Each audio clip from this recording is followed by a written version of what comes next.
الله ونستعينه ونستغفره ونتوب إليه ونعوذ بالله من شرور أنفسنا ومن سيئات أعمالنا فمن يهده الله فلا مضل له ومن يضلل فلا هادي له ونشهد أن لا إله إلا الله وحده لا شريك له ونشهد أن محمدا عبد الله ورسوله فصلوات الله وسلامه عليه وعلى أهل بيته الطيبين الطاهرين وعلى أصحابه الكرام الغر الميامين العلماء العباد وعلى التابعين لهم بإحسان إلى يوم التناد. يا أيها الذين آمنوا اتقوا الله حق تقاته ولا تموتن إلا وأنتم مسلمون. يا أيها الناس اتقوا ربكم الذي خلقكم من نفس واحدة وخلق منها زوجها وبث منهما رجالا كثيرا ونساء واتقوا الله الذي تساءلون به والأرحام إن الله كان عليكم رقيبا. يا أيها الذين آمنوا اتقوا الله وقولوا قولا سديدا يصلح لكم أعمالكم ويغفر لكم ذنوبكم ومن يطع الله ورسوله فقد فاز فوزا عظيما.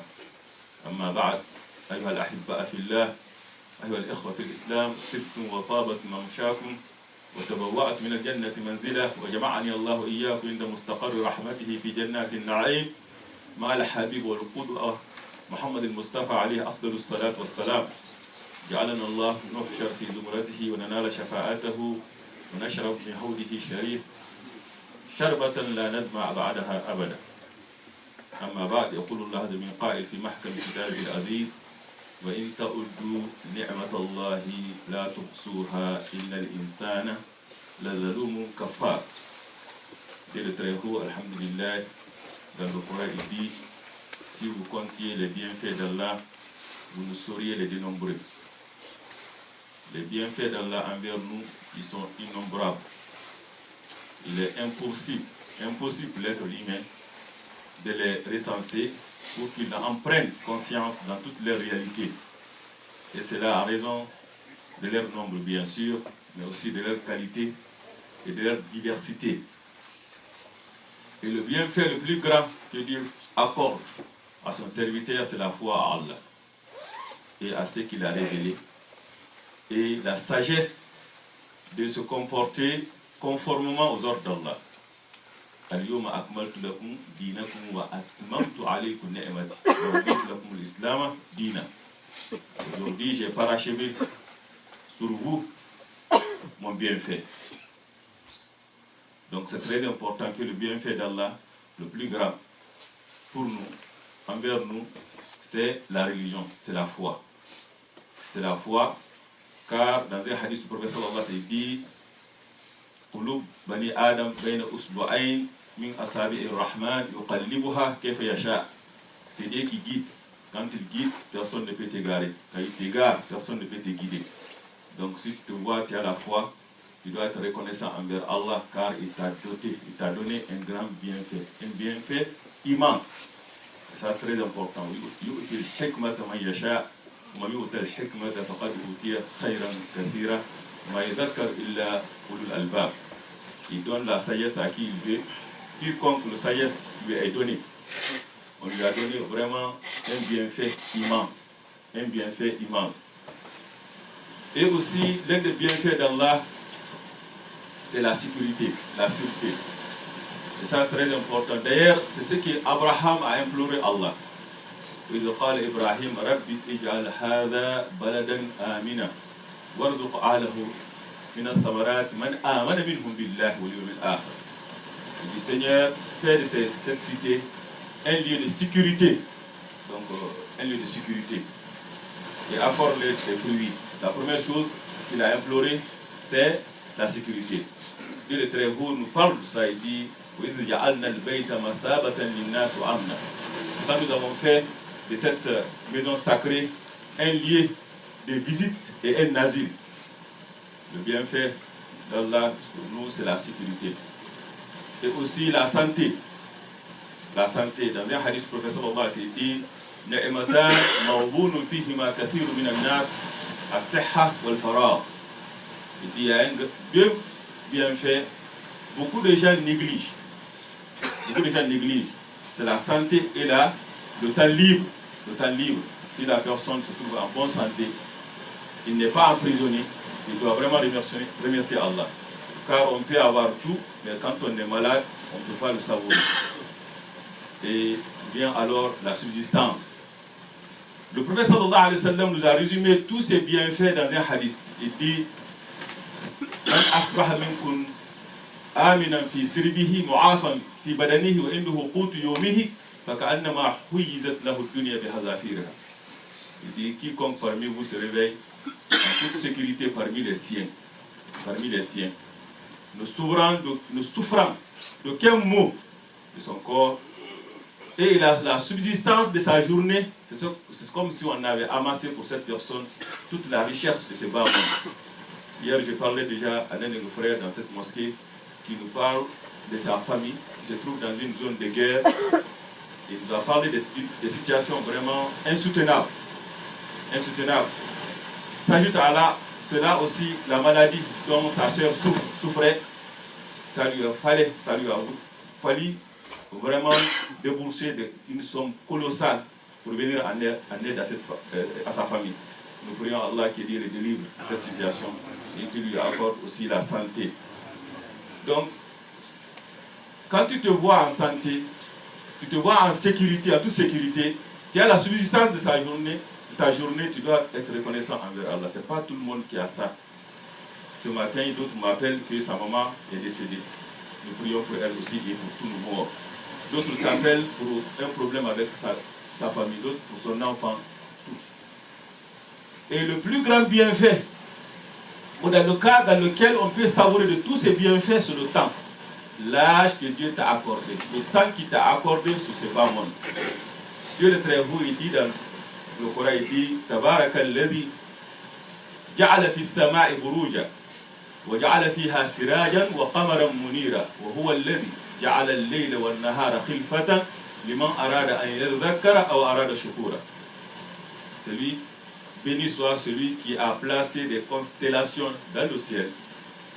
Et il y a placé un luminaire qui est le soleil et une lune éclairante. C'est lui qui a assigné une alternance à la nuit et au jour pour quiconque veut y réfléchir ou se montrer reconnaissant. Quand tu te réveilles le matin en bonne santé, tu dois remercier Allah car ce n'est pas tout le monde qui est parti hier au lit qui se sont réveillés le matin. Et ce n'est pas tout le monde qui se sont réveillés aussi en bonne santé. Quand tu sors chez toi, tu retournes, ce n'est pas tout le monde qui a eu cette chance. D'autres se ramassent dans une morgue, d'autres dans un hôpital, d'autres en prison, d'autres reviennent à la maison les mains vides. Donc si Dieu t'accorde tout ça, c'est très important. C'est pour ça que le prophète sallallahu alayhi wa sallam dans le hadith dit Kullu nas yaghlu faba'i'u nafsahu famu'tiquha aw mubiquha.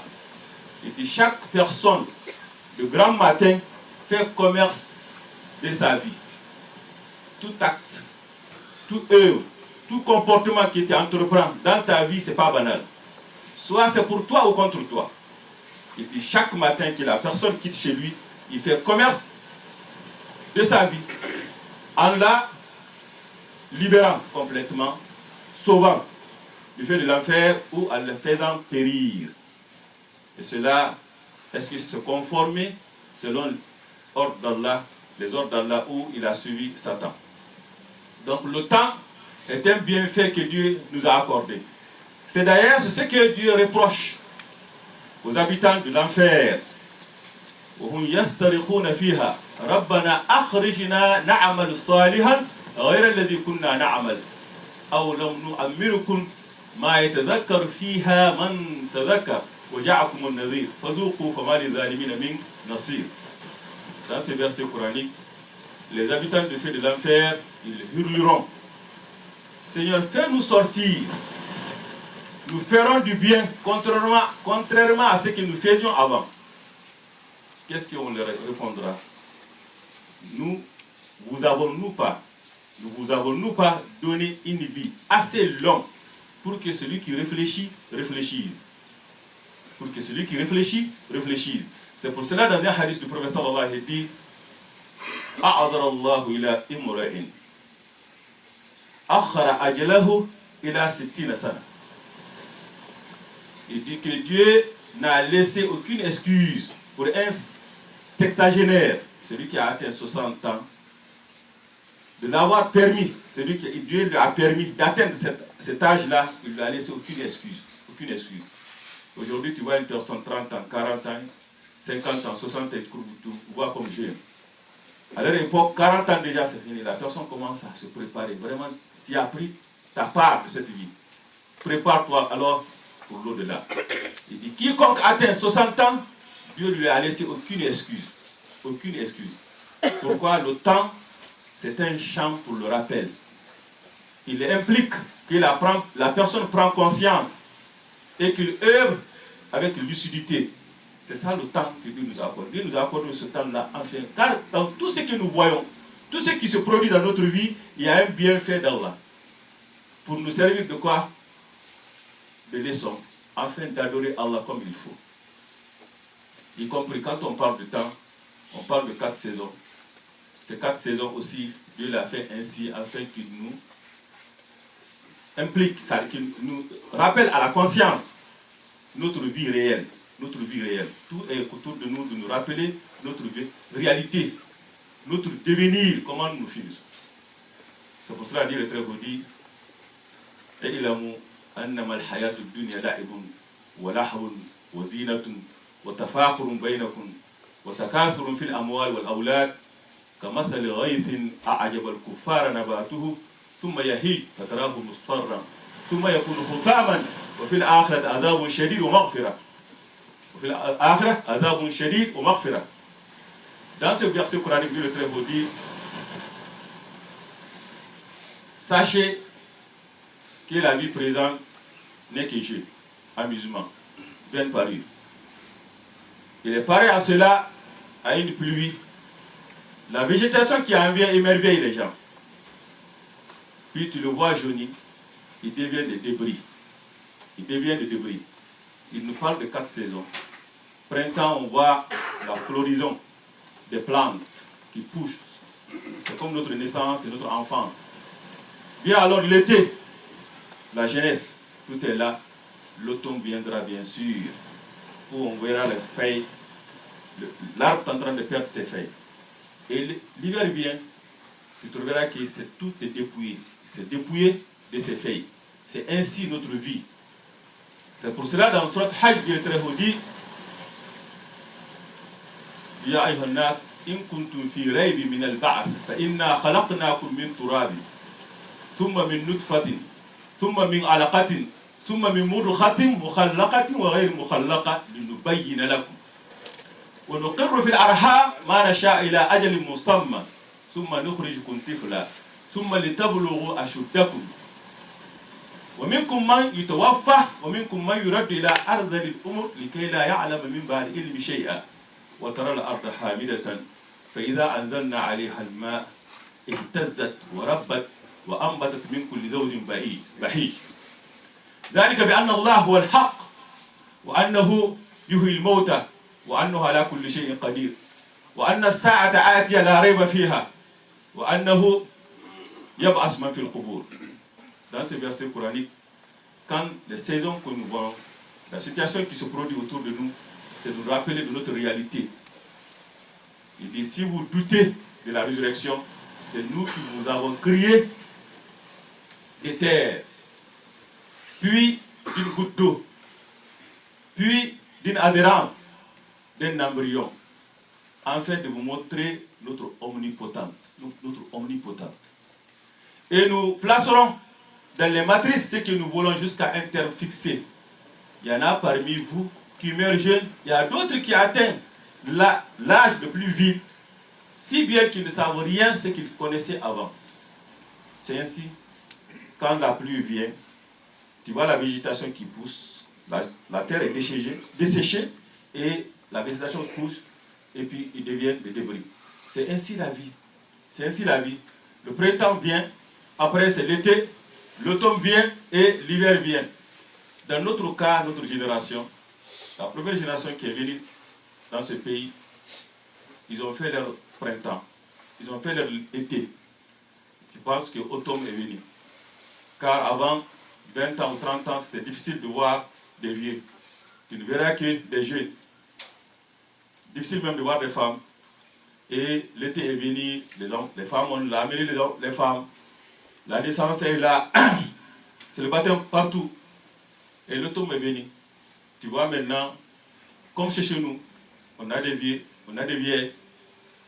Les cheveux, on le voit, c'est comme les feuilles sur des arbres, jaunis, gris. Et ça commence à tomber. Le visage crispé. L'élasticité du peau aussi commence à perdre. Et on s'abonne. On a un abonnement constant à l'hôpital. Soit c'est le taux de sucre, c'est l'hypertension, c'est le genou, c'est le dos, c'est ainsi. Tout ça, c'est des signes pour te dire, ok, non, tu n'es pas là pour toujours. Tu es là pour partir. Donc, tout ce qui est autour de nous nous rappelle cette réalité, cette fin qui nous attend. Il dit, il est ainsi, car Allah est la vérité.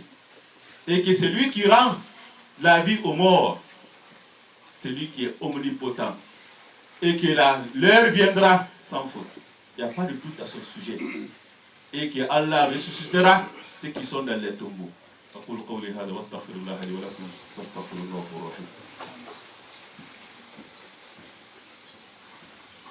Alhamdulillah Rabbil Alamin. Wassalatu wassalam ala al-mab'ous rahmatan lil alamin. Très chers frères et sœurs, dans un hadith, dans une parole de Omar ibn Khattab, il dit Ashita ghanimatul abidin. Il dit que l'hiver, c'est le butin des adorateurs. C'est ce qu'on disait. Tout ce qui se produit autour de nous n'est pas là pour rien. Il y a un bienfait d'Allah dans tout ce que nous voyons. Tout ce qui se produit autour de nous. Pour nous servir de leçon afin de connaître mieux notre Seigneur et l'adorer. Nos prédécesseurs pieux considéraient l'hiver comme un printemps. Ils disent c'est printemps des adorateurs.